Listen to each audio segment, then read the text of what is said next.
As we were part of Allen's Primary, we were invited to take part in a Makerspace Week. This was an opportunity for children to think about the world that we live in and how we can make a difference while considering the 21st century learning skills. This ran alongside COP26. It was something our young learners were hearing about on the news, but it wasn't something they fully understood at the time.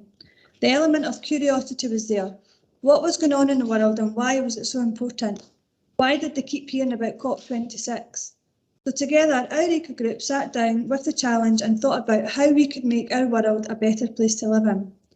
We wanted our children to be communicating with each other at a level of understanding about climate change.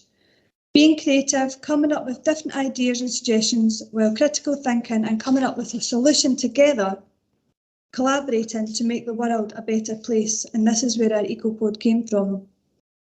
This is when we decided to start a campaign to cycle to nursery.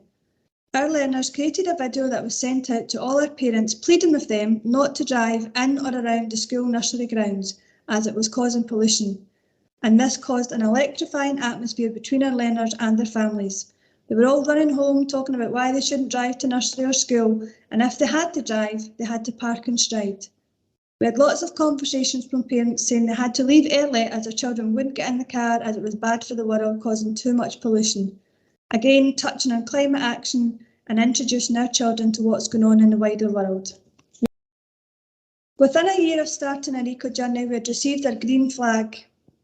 Our children and families were so proud and our first harvest was very, very successful.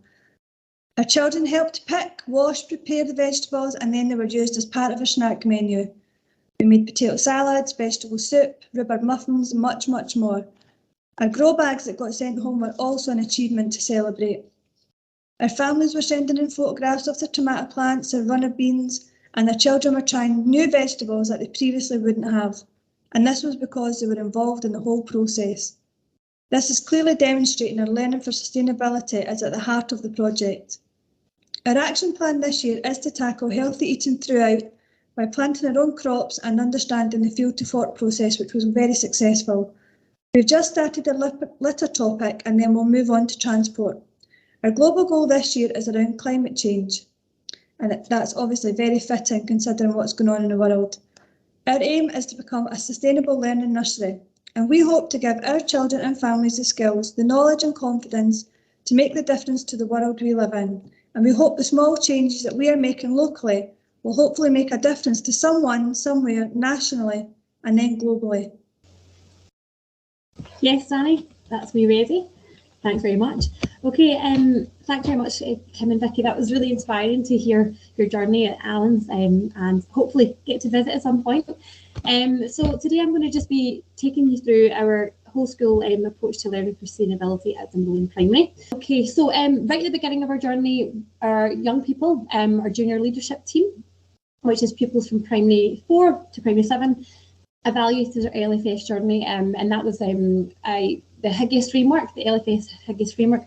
I've broken that down into child-friendly language, and they had then evaluated that and then planned our next steps. And that happened back in 2019, just kind of before lockdown time. And we had lots of plans in place, and obviously those adapted slightly during lockdown learning, but we've been continuing on that journey since. And next slide, Danny.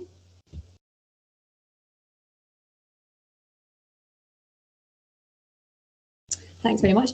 So here there's a little overview. It's a sketch note created by our primary 6 pupils, just showing our approach to LFS across the curriculum, community and campus. So within our curriculum, we've embedded the SDGs across our learning. So topics are linked to the SDGs, and outdoor learning is something that our children are engaging with on a daily basis. Learning, through nature and in nature across all subjects, literacy, numeracy and art, for example. And then for our community links, we're making a lot of links in terms of creating change within our school, but then bringing that into our community as well. And then in terms of a campus, introducing a lot of initiatives to create our campus, make it more sustainable. And this year we really focus on promoting biodiversity. And then next slide, Danny, thank you.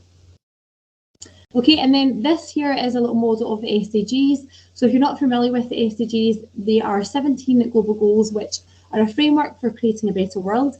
And as you can see, the different layers here. Now, the bottom layer being the biosphere, being integral to reaching the other goals on top, and as you see, the other layers. And that's why education is so important, that we are really providing our children with the opportunity to really take action within this climate and biodiversity crisis. And it's so important that we're engaging with these global goals and taking action. So we are using these as a framework across our learning. Next slide, Danny. Thank you. And this is a picture here of Chennai in India, and this is actually last year when there was flooding there. And we've got a partner school in Chennai, and they sent us footage and pictures, which we shared with the children. Now, in terms of the global goals, I just want you to have a think about which global goals link to the picture you see right now. In terms of what I'm looking at, I'm thinking climate action, because we've got floods here, and obviously with climate change, that is resulting in increased flooding around the world. And also then clean water and sanitation, because with flooding, then the access to clean water and sanitation becomes more difficult. And then also then thinking about good health and well-being as well. So health and well-being can then be affected by obviously the fact we've not got clean water and sanitation. So if you actually look at the global goals, you could link all of these to this picture, and that just shows how interconnected these issues are. Okay, next slide, Danny. Thanks very much. So again, like I say, we're using the SDGs as our framework for learning. So they provide a context and purpose for our children's learning, and they empower our learners, which is so important in terms of the climate and biodiversity crisis.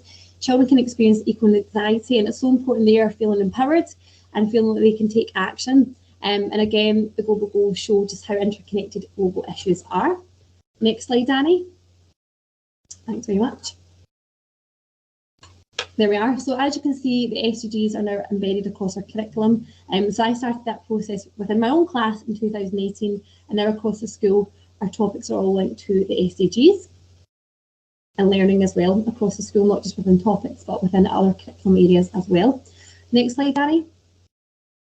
Thank you. And then that's just an example of how our planning is now done with the SDGs kind of at the heart of what we're doing. Next slide. Thank you. And I'm just showing this report here, which is a great report in terms of IDL and interdisciplinary learning. So with how complex the different global issues are, it's really important our children can make links across different curriculum areas with their skills and knowledge. So this is a really good report in terms of what good quality IDL looks like, and we're really trying to embed that within our learning context now as well across the school. Next slide. Thank you. And that just gives you a little snapshot of things going across, or what LFS is looking like across our campus. So we've got our sustainability squad that are leading projects on different actions for the SDGs. We've got our pollinator patches to develop biodiversity. We're reducing our waste. We've got our pre-loved uniforms that we've been using, that we've kind of introduced the last couple of years.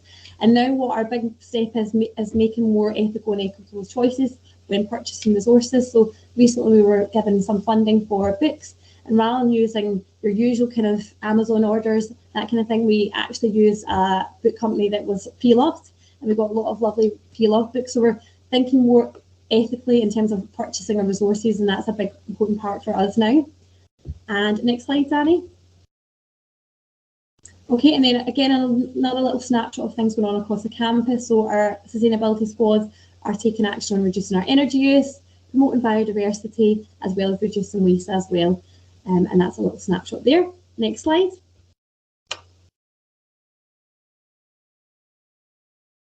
And again, our community. So you can see our young children are now going home at school, from school, and wanted to litter picking. So the LFS ethos is really kind of feeding into their home life as well, which is great to see. And the things that they're doing at the weekend, they're writing letters to companies and demanding action. So it's not just happening in school, but also feeding into their wider life as well, which is great to see.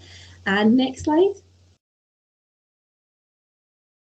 Thank you. And again, now making the kind of local to global connection. So taking action in our local community, but then also working with our partner school in Chennai. And last year we worked together on gender equality. So it's not just it's having that kind of local and global connections where we're now taking action together, and that's really been lovely to see, and for the children, really empowering for them to take part in that.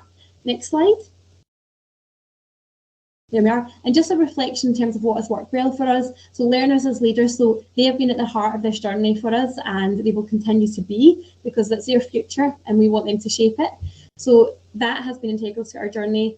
The curriculum, campus and community approach to LFS as well has been really good, because it's given us a kind of simple structure to follow in terms of what we're working on across the curriculum, campus and community, and that's really helped to create this LFS ethos. And then next slide, final slide it should be, and that's it here. So again, this term I've been working again with the junior leadership team, and again we've evaluated our LFS journey again at the beginning of this year. So you can see the aspects we've been doing well in, and now what they're looking for us to do is create a future, a kind of approach to LFS for our future. What will that vision look like for our school going forward in the future? And we're hoping as well this year to really develop our global citizenship as well this year. So that's a little snapshot. We're still on our journey and it continues, and there we are.